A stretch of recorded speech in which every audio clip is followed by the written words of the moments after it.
अभी अभी की ताजा खबर। सम्माननीय इस क्षेत्र के विधायक रवि ठाकुर जी, पूर्व विधायक रघुवीर ठाकुर जी,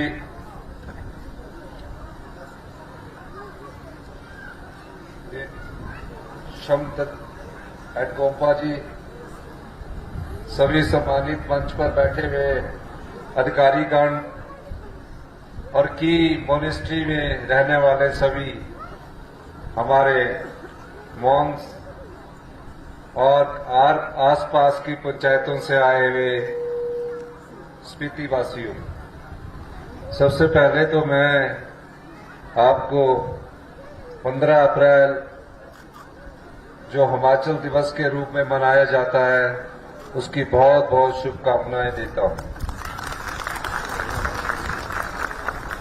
ऐसा पहली बार हुआ है कि 75 साल में जो 76वां हिमाचल दिवस है वो स्पीति के काजा हेडक्वार्टर में बनाया गया।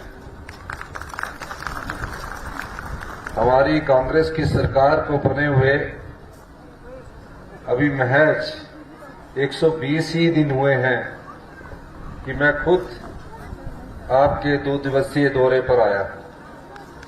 चाहता तो सिर्फ हिमाचल दिवस मनाता और चले जाता, लेकिन नहीं, आपकी परिस्थिति का, यहाँ के क्षेत्र का, यहाँ की समस्याओं का खुद अपने आप अवलोकन करना चाहता था, खुद देखना चाहता था। मैंने देखा, मैंने पाया और मैंने आपसे सीखा कि किस प्रकार की परिस्थितियों में आप रहते हैं और कितना ठंडा वातावरण है, शीत मरुस्थल है, और इस ठंड में भी जिस प्रकार आप अपना जीवन यापन करते हैं वो सीखने लायक है। इसीलिए हमने, कांग्रेस पार्टी ने अपने दूसरे चरण की गारंटी योजना में जो काजा और स्पीति वैली की महिलाएं हैं, जो पिन घाटी की महिलाएं हैं, उनको हमने कहा है कि जून के पहले महीने से 1500 रुपया हर महीने हमारी जो बेटियां 18 साल की उम्र पार कर जाएगी, 18 साल की उम्र पार करने के बाद जीवन भर उसे 1500 रुपया हर महीने मिलेगा।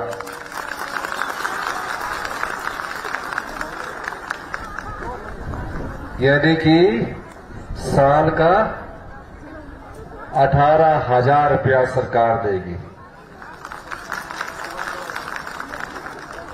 और जो नन्स हैं उनको भी 1500 रुपया मिलेगा। ये अभी पूरे हिमाचल में लागू नहीं की गई है। हमारी तकरीबन 30 लाख के करीब महिलाएं हैं और 2,31,000 उन महिलाओं को दिया जो हमारी गरीबी रेखा से नीचे की रहती है।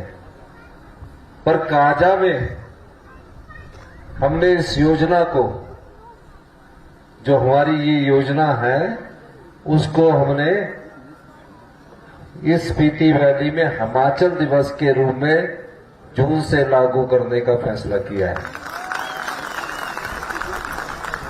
अभी केलांग वालों को नहीं मिलेगा, आपको मिलेगा। अभी किन्नौर वालों को भी नहीं मिल रहा है, उनको भी मिलेगा। केलांग को भी मिलेगा, किन्नौर को भी मिलेगा, क्योंकि हमने 4 साल में अपनी गारंटियां पूरी करनी है। लेकिन आपकी परिस्थितियों को हमने कल पाया और मैंने फैसला किया कि इन्हें इसी वर्ष के जून सप्ताह से 1500 महीना आपके अकाउंट खुले होंगे ना, उस अकाउंट में 1500 रुपया हर महीने आएगा। आपको किसी से मांगने की जरूरत नहीं पड़ेगी। मम्मी डैडी की तरफ नहीं देखना पड़ेगा। यही नहीं, हमारी सरकार जब से आई है हमेशा ये सोचकर कार्य कर रही है कि हमें सामाजिक कल्याण के कार्य तो करने ही है, मानवीय दृष्टिकोण को तो अपनाना ही है, लेकिन हमें अपने पैरों पर भी खड़ा होना है। अपने पैरों पर खड़ा होने के लिए हम लोगों को कुछ कड़े फैसले करने की जरूरत है। अभी हिमाचल प्रदेश सरकार पर 75,000 करोड़ रुपए का कर्जा है, यानी कि यहां जो मोनेस्ट्री में बैठे हुए सभी लोग हैं और हिमाचल प्रदेश की 75 लाख की जो जनसंख्या है उस पर प्रत्येक व्यक्ति पर जो पैदा हुआ बच्चा भी है ना, उस पर 92,840 रुपए का कर्जा चढ़ा हुआ है। हम 100 रुपया कमाते हैं और 29 रुपया ही विकास में खर्च करते हैं, तो विकास कैसे बढ़े? इस दृष्टिकोण से हम अपने संसाधन बढ़ा रहे हैं। प्राकृतिक संसाधनों को से जो आय होनी चाहिए उसकी तरफ हमने पहली बार कदम उठाया। 40 साल में पहली बार हम अपने संसाधनों से पैसा कमाने के बारे में सोच रहे हैं। हमारी सरकार इस दृष्टि से आगे बढ़ रही है। जो गरीब बच्चे हैं, अगर वो चंडीगढ़ पढ़ना चाहते हैं, दिल्ली पढ़ना चाहते हैं, बॉम्बे पढ़ना चाहते हैं, कुल्लू पढ़ना चाहते हैं, मनाली पढ़ना चाहते हैं, +2 के बाद अगर कोई डॉक्टर बनता है, उसके घर की आर्थिक स्थिति ठीक नहीं होती है, तो हमने उनको 1% की ब्याज की दर से उस शिक्षा का लोन देने का हमने वादा किया है, जो कि आने वाले एकेडमिक सेशन में शुरू हो जाए। जो अनाथ बच्चे हैं, जो अपनी माता को खो चुके हैं, जो अपने पिता को खो चुके हैं, उनके बच्चों की पढ़ाई का खर्च कैसे देखा जाए?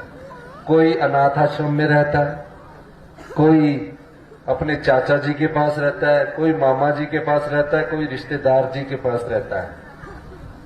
अब जिसने अपना माता को खो दिया होता है, जिसने अपने पिता को खो दिया होता है, वो सोचता है कि मेरे जीवन में आगे कौन मेरे को आगे बढ़ने का मौका देगा। हमने पहली बार एक ऐसा कानून पूरे भारतवर्ष में हिमाचल प्रदेश की सरकार ने लेकर आई है, जिसमें पैदा होने वाला बच्चा के अगर माता पिता नहीं रहते हैं, वो अनाथ हो जाता है, तो 1 साल से लेकर 27 साल तक उसकी देखभाल हमारी सरकार करेगी। और उस बच्चे को ये अधिकार दे दिया है। उस बच्चे को क्या अधिकार दिया कि सरकार ही माता है, सरकार ही पिता है, वो बच्चे चिल्ड्रन ऑफ द स्टेट कहलाएंगे। अब क्या दिया उनको हमने उनको ये दिया कि +2 के तक जब पढ़ेगा तो उसकी शिक्षा का पूरा खर्च सरकार उठाएगी। हॉस्टल में रहेगा तो पूरा खर्च सरकार उठाएगी। जब वो +2 कर जाएगा और +2 के बाद आगे पढ़ना चाहेगा और वो डॉक्टर बन जाता है, इंजीनियर बन जाता है, अगर उसकी 1 लाख रुपए की फीस 1 साल की होगी तो उस फीस को सरकार देगी। उसका हॉस्टल का खर्चा अगर 50,000 रुपया होगा +2 के बाद उस शिक्षा में, तो वो 50,000 रुपया हॉस्टल का खर्चा भी सरकार देगी। और फिर अब हॉस्टल का खर्चा मिल गया, पढ़ाई का खर्चा मिल गया। अब जब युवा होता तो जेब में भी पैसा करने के लिए चाहिए। जिस तरह हम अपने बच्चे को हर महीने देते हैं, तो उसको 4,000 रुपया प्रत्येक माह सरकार देगी। यही नहीं, जब हम अपने बच्चों को घुमाने ले जाते हैं ना कि चलो कुल्लू चलो, चलो गोवा चलो, चलो मनाली चलो, उसके लिए अच्छे से सोचते कि हम अपने बच्चों को घुमा के लाए। सरकार ने उसके इस भाव को भी पहचाना और ये कहा कि साल में एक बार 10 दिन बाई एयर घूमने का उनको सरकार टिकट उपलब्ध करवाएगी और 3 स्टार होटल में रहने की सुविधा भी सरकार देगी। अगर वो पीएचडी करता है, उसका पूरा का पूरा खर्च जब तक उसकी पीएचडी नहीं हो जाती सरकार देगी। तो ये सामाजिक और मानवीय दृष्टिकोण अपनाकर हमारी सरकार कार्य कर रही है।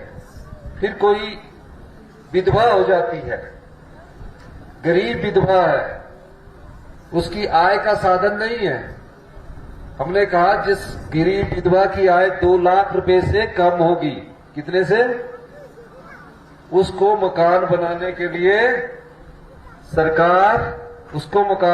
के लिए सरकार क्या देगी, 1.5 लाख रुपया उपलब्ध करवाएगी, पानी का बिल भी देगी, पानी और बिजली के मीटर का कनेक्शन देगी। ये सरकार, हमारी सरकार करने जा रही है। अब स्पीति वैली को कैसे विकसित किया जाए, आने वाले समय में बिजली की समस्या को दूर करने के लिए हम ये अध्ययन करेंगे, इस पर विचार करेंगे कि जिस गांव की जितनी पॉपुलेशन है उस गांव में कितनी बिजली चाहिए और अगले 10 साल में और कितनी बिजली की आवश्यकता होगी, और जैसे जैसे साधन बढ़ते जाते हैं वो और कितना खर्च करेगा, उसके आधार पर हमारा यहाँ सोलर प्रोजेक्ट लगाने का योजना को हम अमली जामा पहनाने के लिए विचार करेंगे। मैं अभी कई और चीजों को भी देख रहा था, कल आज ही हमने कहा कि जो आपका कॉलेज है उस कॉलेज को हम एक अच्छे तरीके से बनाना चाहते हैं और हमने घोषणा की है, उस बारे में भी हमारी सरकार के आर्किटेक्ट आकर पहले बिल्डिंग बनाएंगे और फिर आने वाले समय में बच्चों की जो शिक्षा है उस शिक्षा को उस कॉलेज में पढ़ाया जाएगा। ये हमारी सरकार करेगी। अभी हमारी सरकार को सिर्फ 120 दिन हुए हैं और सबसे बड़ा तोहफा जो आपको मिला है, हमारी माताओं को मिला है, हमारी बहनों को मिला है, जो 18 साल से ऊपर हमारी बेटी उम्र पार कर चुकी है, 18 साल की हुई है, उसको मिला है, वो 1500 रुपया है, 18,000 रुपया साल का है। ये सबसे बड़ा तोहफा इस हिमाचल दिवस पर आप लोगों को, खासकर हमारी माताएं बहनों को मिला और बेटियों को मिला। कुछ मांगे हैं, योगा हॉल का मेडिटेशन सेंटर, कला केंद्र। ये जो योगा हॉल मेडिटेशन सेंटर है इसको हम अपग्रेड कर देंगे, इसको हम बनाने के लिए मेडिटेशन सेंटर जो है वो उसको बनाने के लिए हमारी सरकार विचार करेगी और इस पर जितना खर्च आएगा वो हमारी सरकार वहन करेगी। सीनियर सेकेंडरी स्कूल की अपग्रेडेशन की बात है, हम उसका अपग्रेडेशन करने से पहले बच्चों की संख्या पर जरूर जाएंगे। अगर 1-2 बच्चे बढ़ते होंगे तो उससे अच्छा तो कहीं और हम कर दें, लेकिन इस पर भी विचार किया जाएगा। जो कला केंद्र की बात है वो तो रवि ठाकुर जी भी अपनी जेब से दे देंगे, वो तो छोटा सा पर योगा केंद्र में ज्यादा पैसे लगते हैं, वो हमारी सरकार उपलब्ध करवाएगी। और बाकी आप सब लोग को हिमाचल दिवस की बहुत बहुत शुभकामनाएं। इस आशा के साथ जब आपको 1500 रुपए की पेंशन के फॉर्म भरे जाएंगे ना, फॉर्म भरने के बाद मैं एक बार स्पीति में अपनी नेताओं बहनों से मैं जरूर दूंगा, और जो 1500 रुपए का कार्यक्रम का शुभारंभ है वो मेरे द्वारा जिस गांव में हिमाचल दिवस मनाएगा उसमें किया जाएगा। आपको बहुत बहुत शुभकामनाओं के साथ हिमाचल दिवस की एक बार फिर से बहुत बहुत शुभकामनाएं। जय हिंद, जय हिमाचल। एक बार हम माननीय मुख्यमंत्री महोदय जी का हमें स्पीति की महिलाओं को विशेष रूप से जो सामाजिक सुरक्षा पेंशन में पात्र महिलाओं को 1500 रुपए देने के लिए जो घोषणा की, हम स्पीति वासियों की ओर से माननीय मुख्यमंत्री महोदय जी का बहुत बहुत आभार व्यक्त करते, एक बार पुनः जोरदार तालियों से उनका आभार व्यक्त करें। माननीय मुख्यमंत्री महोदय जी हमारे की गोम्बा के सम्मानीय लामाओं द्वारा यहाँ पर छम नृत्य प्रस्तुत करने जा रहे हैं, तो आपसे हम अनुमति चाहेंगे। छम नृत्य के सम्मानीय लामाओं से हमारा अनुरोध रहेगा, कृपया समय का अभाव है, आपकी प्रस्तुति के लिए एक बार हम यहाँ पर मौजूद प्रबुद्ध नागरिकगण से अनुरोध करना चाहेंगे कि जोरदार तालियों से हमारे इन लामाओं का सत्कार करें। धन्यवाद।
परे हो इसके अंदर ना मीटर का बन गया अंदर का लाइट जल रही ना ध्यान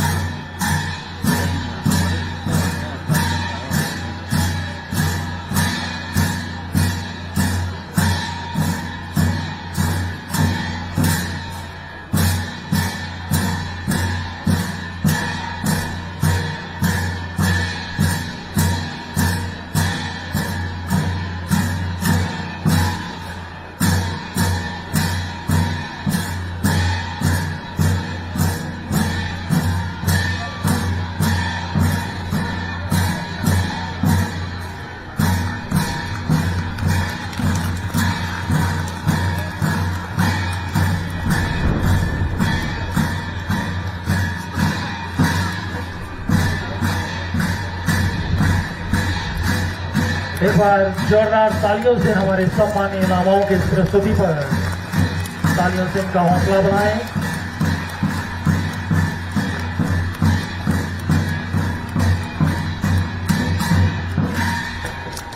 और इसके बाद हमारी कीपर की स्थानीय महिलाओं द्वारा स्थानीय लोक नृत्य प्रस्तुत किया जाएगा।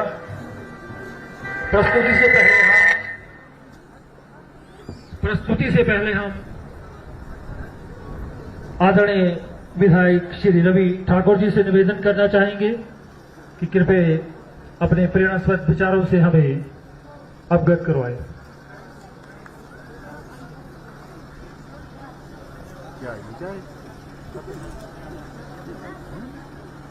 माननीय विधायक महोदय जी से अनुरोध रहेगा धन्यवाद के लिए।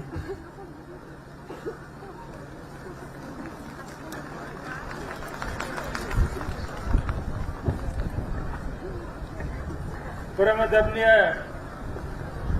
सुखविंदर ठाकुर जी, माननीय मुख्यमंत्री हिमाचल प्रदेश सरकार व उनके साथ आए उनके धर्मपत्नी कमलेश जी व श्रद्धेय लामा जी, हमारे की गुम्पा और हमारे पूर्व विधायक रघुवीर ठाकुर जी, कैप्टन रवीना, डीसी साहब, एसपी साहब व तमाम यहाँ अधिकारीगण, मंच पर अन्य यहाँ श्रद्धेय लामागण और मेरे स्पीति घाटी के हमारे ज्यादातर यहाँ रांगनिक से लोसर गांव तक के सभी एकत्रित है यहाँ।